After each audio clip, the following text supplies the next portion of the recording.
Ayawaso West Wogon by-election violence, a mere short chairs Commission of Inquiry.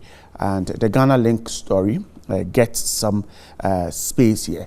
And new regional capitals to be known by next Tuesday. So next Tuesday, we know which of the cities get the opportunity to become the capitals of the new regions. And Speaker refers minority MPs' behavior to Privileges Committee. The Times says government set up Commission of Inquiry, photographs of the three, Mr. Patrick Kwatney Champo, former IGP, Professor Henrietta Mensah-Bonsu, and Justice Emil Short, all of them. And the last, the Secretary, Kofi Abuchi, is also one of the members of the Commission. Those are some of the stories who touch on this one. My guest to do the talking, Richard Ahiagba, is a member of the NPP team. Good morning. Good morning. You didn't enjoy the demonstration? No, I won't, and I disagree with it. Okay. In principle. Okay, grateful for your time with us. And Member of Parliament for the Mion constituency, a member of the NDC, Honorable Mohammed Aziz is also here. Good morning too. Good morning, Bright. Are you joining? Yes, I would join my colleagues right from your studios here. I will join them. And I invite my brother to have a red shirt I can offer you so that you would partake in that demonstration to protect our democracy, at least. You know what I missed, right? I missed joining him in Yendi. That I missed very dearly. Oh, okay. But that's as much as him and myself will solidarize. Oh, okay. All right. Gentlemen, welcome. Let's start with the big one. The Vice President, Dr. Mahmoud Bawumia, has, with the consent of President Akufo-Addo, set up a commission of inquiry to investigate the violence which occurred during the by-election at the Ayawaso West Wogon constituency on January 31. That's how the Daily Graphic puts the story. The four-member commission has Mr. Justice Emil Short as chair, Professor Henrietta Mensah-Bonsu and Mr. Patrick Kwatney Champo as members. A former dean of the Faculty of Law at GIMPA and the private legal practitioner Kofi Abuchi is as the secretary to the commission. Now, they are to make a full, faithful, and impartial inquiry into the circumstances of and establish the fact leading to the events and associated violence during the Ayawaso West by-election. Again, they are to identify any person responsible for or who has been involved in the events, also the associated violence and injuries, and also to inquire into any matter which it considers incidental or reasonably related to the causes of the event and the associated violence and injuries. And they are also to submit within 1 month its report to the President, giving reasons for its findings and recommendations, including appropriate sanctions, if any. That's the story on the Daily Graphic. Richard, let me start the conversation with you. What do you make of, before we even look at the commission, the setup proper, and what they are to do? Already people are raising concerns about if this commission can stand as it is, if the President can get up and set up a commission. Some have suggested they need to go through Parliament. We have information that that process has kick-started. Even though Honorable Aziz is an MP, you are in government. Can you confirm if that process has started? Well, very good morning to you, Bright, and to your viewers, to my senior brother. It's been a while. And I said earlier that I really, truly missed joining with him in Yendi. And I said so because he's just a few distance away from Yendi. So his constituency is critical. Yeah. I think in chieftaincy-wise also is very critical.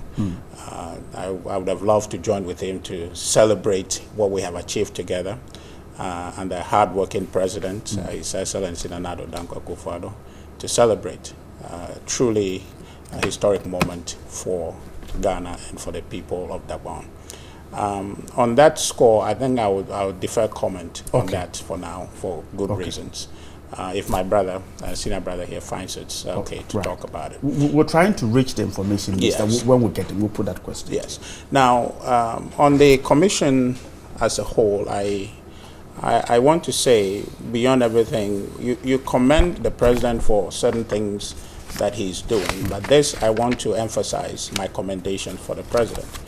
Because if you look at the history of by-elections in Ghana, you realize that what we are talking about, even though very disturbing, is very minuscule compared on a scale of other disturbances that has occurred in by-elections in this country. And I suspect that if you look at Ayawaso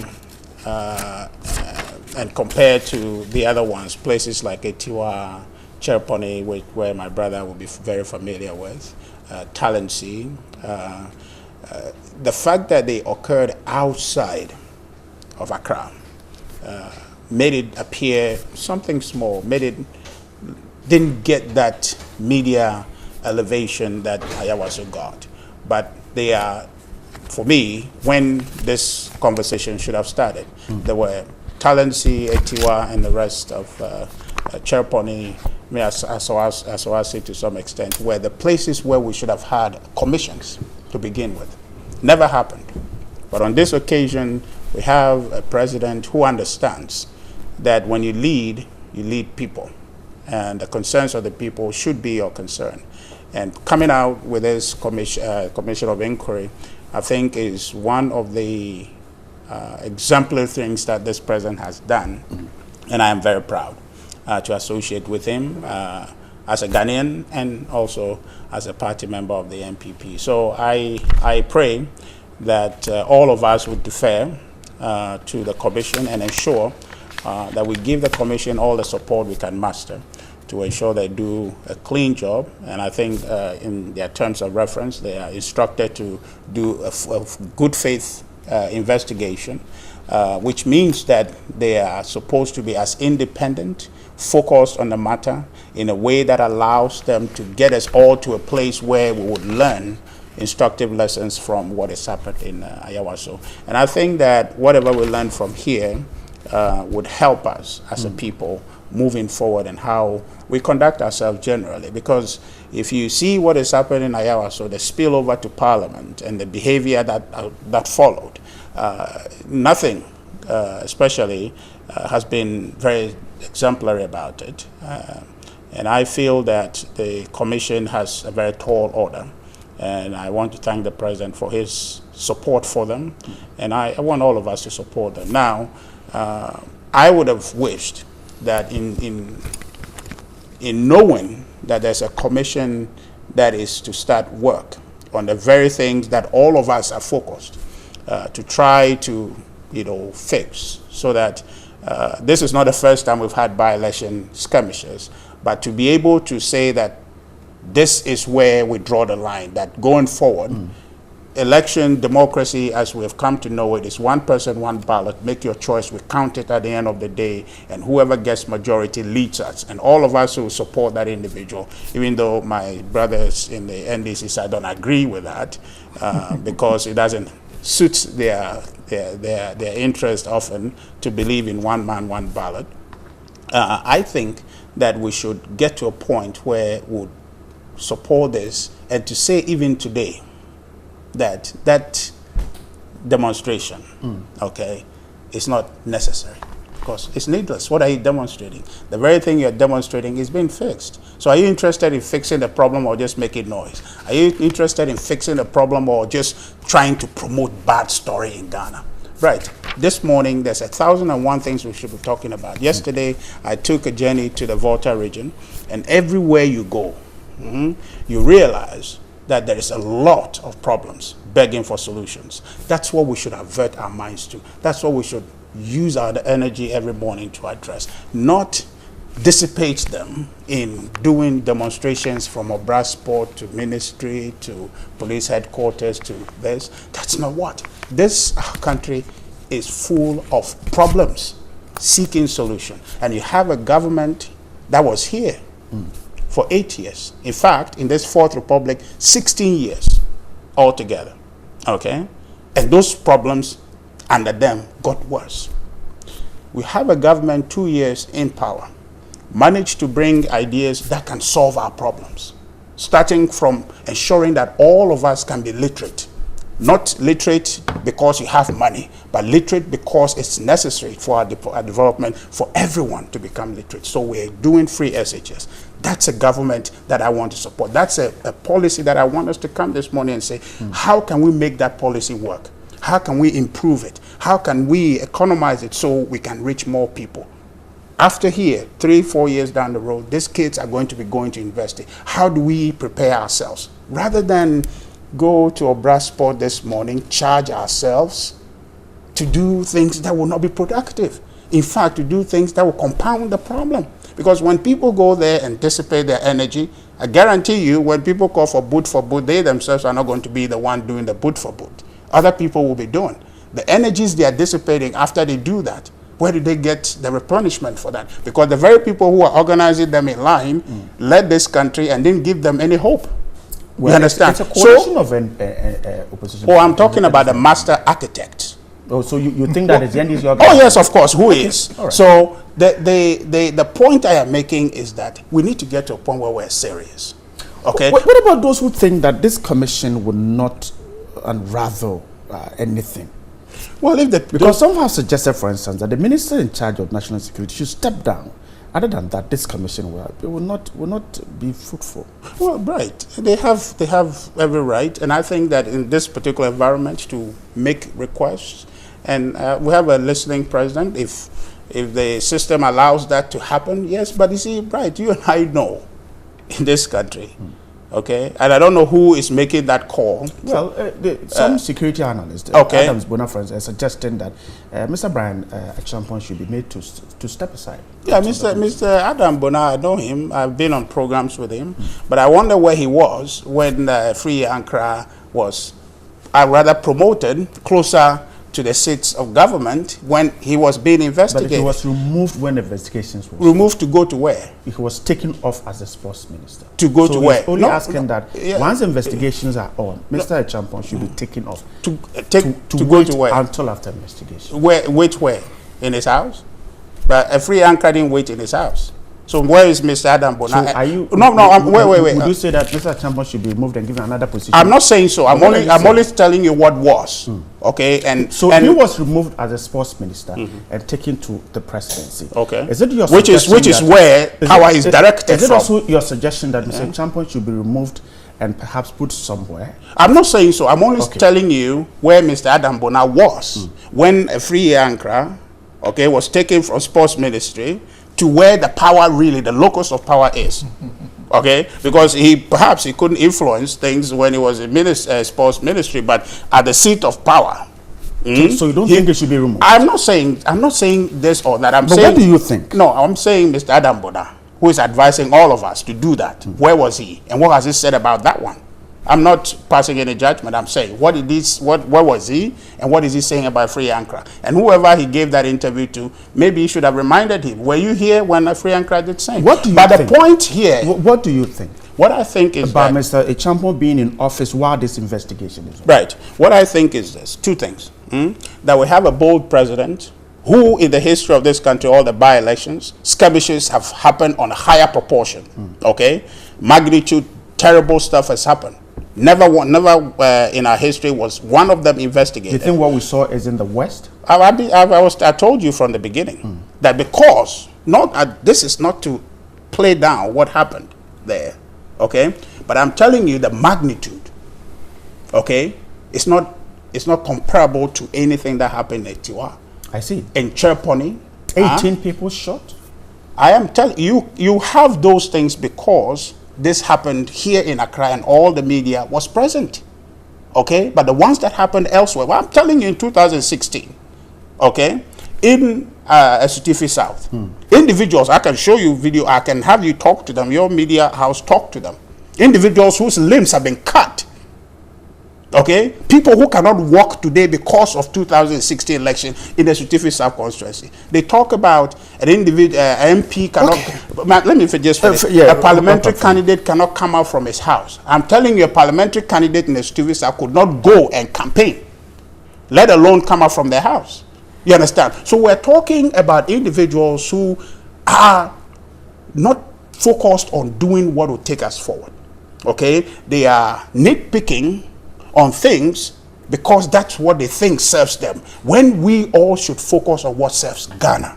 That's the objective that I want us to see. This president, despite all the distractions from the NDC, specifically in Parliament and elsewhere, has been focused on doing what serves Ghana's interest. And in fact, the 2 years, okay, and the policies that we have put in place, if we're being very dispassionate and objective in our own individual ways, look at it objectively and look at it vis-a-vis the objective of developing this country and what other countries have done to come to where they are today that we envy or we aspire to become like. This government has set the foundation for those in 2 years. So the least I expect from our engaging party is to solemnly support this government. Where there are skirmishes that we have to address, let's address those objectively. Let's not politicize those. Let's not take those and seek capital out of them. Let us not take those and say Ghana is coming to an end because of that, when worse things happen under you. And and lastly, you, the media, must stand up and do your work also. We are not doing our work? No, I don't think so. In ways that allow us. Since when? Because, here's the thing. You know, since when? I'll get to that. You know, since this Fourth Republic, okay, stop doing our work. No. Since this Fourth Republic, the progress we have made so far, okay, the media cannot be discounted. Your contribution cannot be discounted. But what I am saying is that we need to have a media that is engaged, that is standard in the middle, to say that we are trying to referee, we are trying to hold politicians' feet to the fire. But what we just talked about, and I'll give you instances much later once my brother has it. Yes. But the point is, when you have an individual like my senior brother Adam Bona giving an interview to create an impression. He was only making a suggestion. It's an interview. I'm referencing that. I think I listened to the same interview too. And I'm saying that the media should tell them that, look, this is a good idea, but this same thing happened at the point. Why do we need to go back? Of course. Is that not where we voted a particular government out? We should look forward to that is a very convenient. That's a very convenient assertion. You cannot aim where you are going if you don't know where you're coming from. After all, where are you going? If where you are, it's okay. You understand? So it is always instructive at certain moments to understand where you're coming from, because that informs you. Of course, that's the reason we need a commission of inquiry to understand where we are coming from, to advise us where we are going should be better. Okay, I'm grateful. Honorable Aziz, so you can start from, I saw you looking at your watch, but no, I'm the timekeeper. I'm the timekeeper. Everything's fine. I wanted to find out, is Parliament aware of this issue, this argument about the fact that the commission, before it has to be set up, will need some input from Parliament? Is that the case? Good morning to you, good morning to Richard, and good morning to our cherished viewers. Not that I know of, and I'm not also aware of any process in Parliament to support the creation of this commission. And so let us wait and see. I have seen a communication from the presidency signed by the Director of Communications, setting up the commission of inquiry. I'm not aware of any attempt of any kind in Parliament to give credence or support this commission of inquiry. But do you share the opinion of people that the president cannot set up a commission of inquiry without going through Parliament? I have read a portion of the Constitution that talks about commission of inquiry, and it does not in any way, at least to the best of my understanding, it does not mention Parliament as a variable in the creation of a commission of inquiry.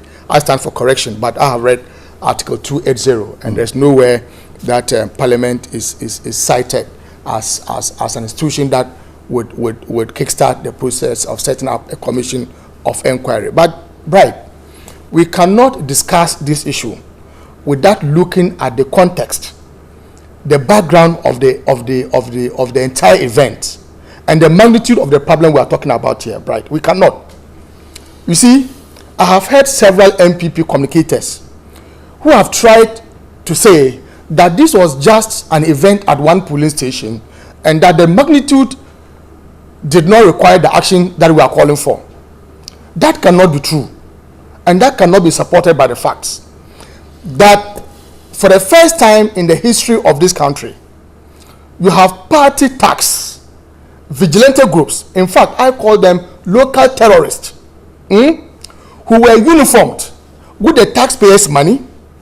They were riding in police vehicles, they were wielding ammunitions, attacked the residence of a parliamentary candidate in a broad daylight, shot indiscriminately at innocent Ghanaians without any mercy, and the police were helpless. And you want us to believe that similar things have happened in this country. That cannot be true. Whether we are referencing Talensi, Etiwa, or Cherpuni, this is unprecedented and we must condemn it. We cannot. All that he has referred to, Etiwa, Cherpuni, Talensi, yes, some level of violence were recorded. And in fact, in one of them, the then candidate Akufo-Addo, now President Akufo-Addo, claimed responsibility. At least in the case of Etiwa, he's on record to have claimed responsibility on behalf of the MPP, that in the case of Etiwa, what they did was just something small, and that they were going to do more of that in 2012 general elections. And so we know where we are coming from to sort to argue that what happened in Ayawaso. Even before you go on, I hope I don't distract. Is it to suggest? Is it what he said that suggests he claimed responsibility, or you think that he claimed responsibility? My tree is very terrible, so I don't want to go there.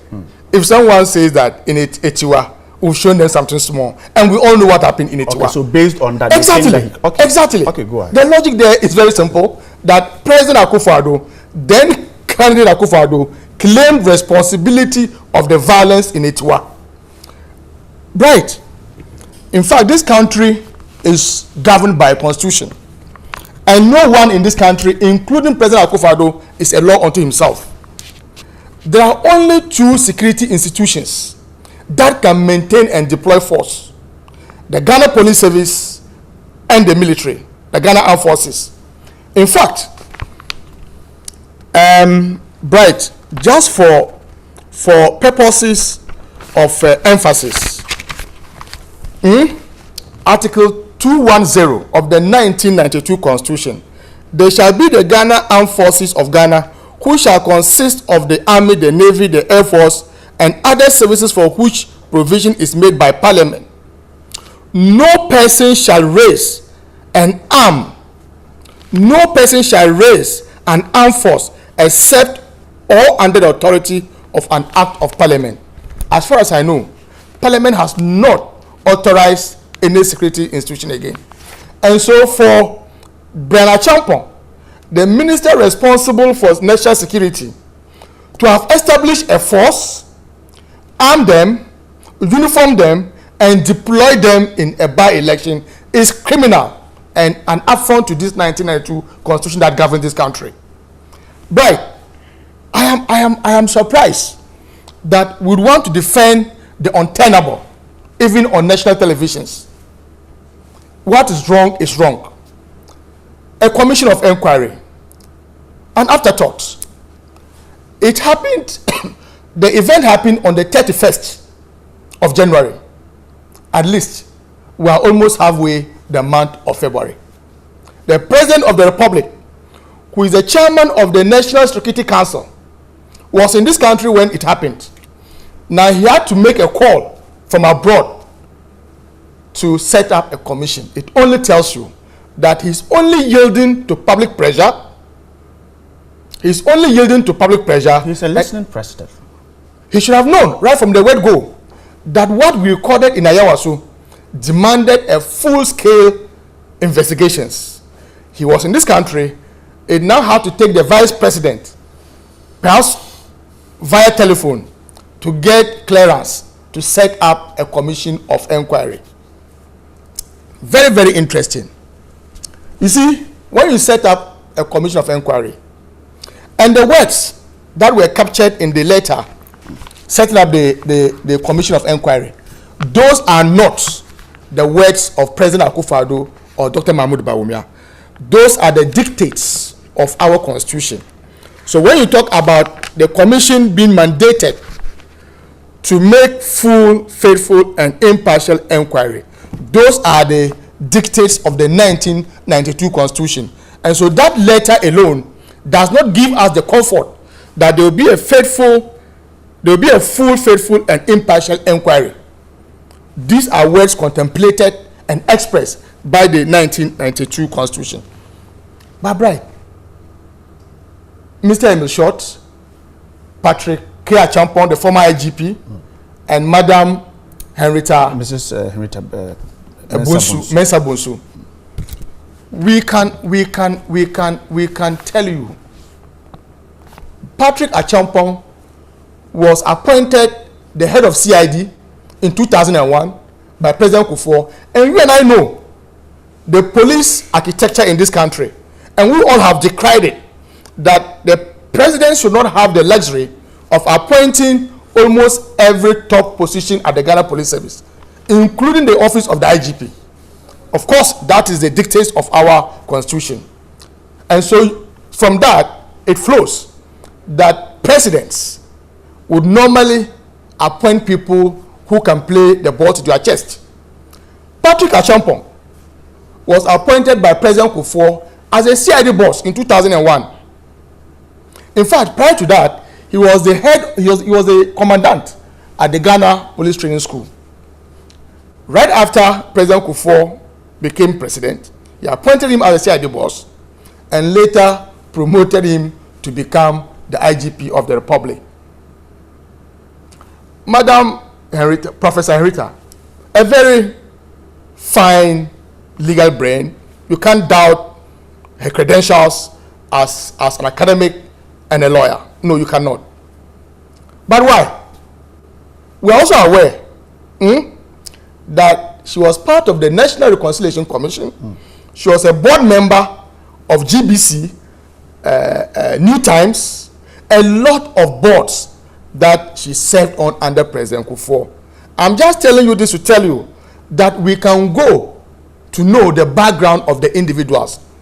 We would see the level of work that they will do. I would request that they should do a public hearing, because that is what the Constitution requires of them to do, except only in situations where there are moral or security issues involved. That requires that they should sit in camera, but an ordinary commission of this sort should do their hearing in public, and that's what we require of them to do. My bride, are you aware that the report of a commission is equivalent to a decision of a high court, and that flowing from the Ghana at 50 case that was brought against the state by Dr. Wiko Brobe, you cannot use the findings of a commission to prosecute any person in this country? And so if indeed we are interested in prosecuting these people, must that be the way? The president is the chairman of the National Security Council. Okay? Your minister, the minister that the president has appointed in charge of national security at the presidency, says that I deployed them, I recruited them, I armed them, I uniformed them, and I deployed them. I coordinated all that they did. If you have this demonstrable evidence, and you cannot do prosecutions right from the word go, do you need a commission of inquiry? That, of course, you know that you cannot use a report to indict them and to prosecute them. We have seen videos gone viral. We have seen their faces. People know where they live. And all that you require is to be a commission of inquiry. I hope that this will not be an attempt to clean the mess for President Akufo-Addo and his minister in charge of national security. Right. Whether we like it or not, we will put the blame at the doorsteps of President Akufo-Addo. After all, he is the Commander-in-Chief of the Ghana Armed Forces. He is the Chairman of the National Security Council. Dr. Mahmoud Bawumia is the Chairman of the Ghana Police Service. And that with the principle of ultimate responsibility. And a very recent case, the case of Madam Charlotte Osei, that procurement issues, even though she was not a procurement officer, but the mere fact that she was the head of that institution, President Akufo-Addo dismissed her. So we are saying that the principle of ultimate responsibility lies on President Akufo-Addo and Dr. Mahmoud Bawumia. Those 18 people who have been injured, who have received gunshots, some of them life-threatening injuries, they are also husbands, they are fathers, and they are citizens of this republic. Why do you pay your tax to a state? Only for that state, through a government, to arm, attack, to come after you. But you see, okay, right. Let me take a quick break. That all comes into the conversation of thuggery and political vigilantism. You are aware that we have complained time without number about these invisible forces, the Delta forces, and nothing has been done to disband these groups. If for nothing at all, I have heard Freddie Blay insist that they will not disband them. I have heard Sami Oku, who is the national organizer of the NPP, on Joy News indicate that he will not disband them because they will need them for 2020. I've heard him say so. And all the moral groupings in this country have been quiet, to the extent that we have received condemnation from UNDP, Ghana Bar Association, the minority in parliament, Kodeo, very reputable institutions in this country should tell you the magnitude of the problems we are talking about. For God's sake, we are in 2019. Okay. To now use events of Etiwa, where you even claim responsibility, to justify what's happening today is a pity. Okay. We cannot allow that to happen in this country. I'm grateful. But when I come back,